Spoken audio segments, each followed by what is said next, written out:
जय माता दी।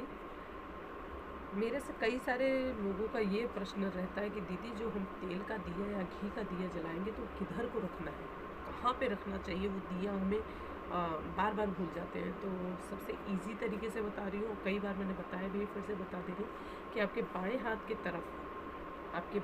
की तरफ घी का दिया जलेगा और आपके दाहिने हाथ की तरफ सरसों का तेल का दिया जलेगा। आपके बाएं हाथ की तरफ माँ महालक्ष्मी रहेंगी, आपके दाहिने हाथ की तरफ गणेश जी रहेंगे।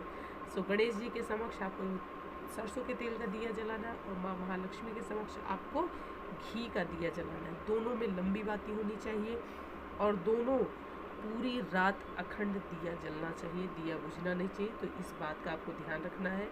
और जो पूरे घर में आप दिया जलाएंगे उसी दिए से आप सरसों के तेल से एक सरसों के तेल का दिया जला लीजिए, घी के दिए से घी का दिया जला के उन्हीं से सभी दिए जलाए जाएंगे। इस बात का ध्यान रखना चाहिए। बहुत मेरे से किसी ने पूछा था दीदी दिए से दिया नहीं जलाया जाता, तो ये अमावस की रात में इस पूजा में ये किया जाता है कि इस दिए से सारे दिए जलाए जाते हैं और हर जगह दिया रखा जाता है। और तिल के तेल का दिया जला सकते हैं, तिल के तेल का दिया भी जलाया जाता है। जैसे घी बहुत जगह होता है कि शुद्ध नहीं मिल रहा, आज के समय में सबसे बड़ी प्रॉब्लम यही है कि चीज़ें शुद्ध नहीं मिल रही।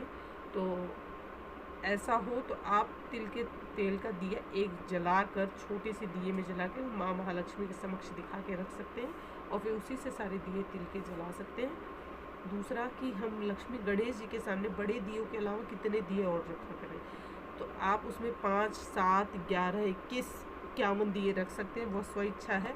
अगर मुझसे कोई काउंटिंग पूछते हैं तो मैं तो आपको ये कहूँगी 7 दिए जरूर जला के रखिए, कम से कम 7 दिए लक्ष्मी जी के समक्ष जला के रखिए। लंबी बाती के घी के दिए जलाए जाते हैं और इस तरीके से पूजा आरंभ की जाती है। सो दोस्तों, ये चीज़ आपको मैंने बताया है, सो ज़रूर ध्यान रखिएगा कि दिया आपको सरसों के तेल का दिया है जो आपके दाहिने हाथ की तरफ, और घी का जो दिया है दोनों में लंबी बाती रहेगी वो आपके लेफ्ट हैंड की तरफ रहेगा। जय माता दी।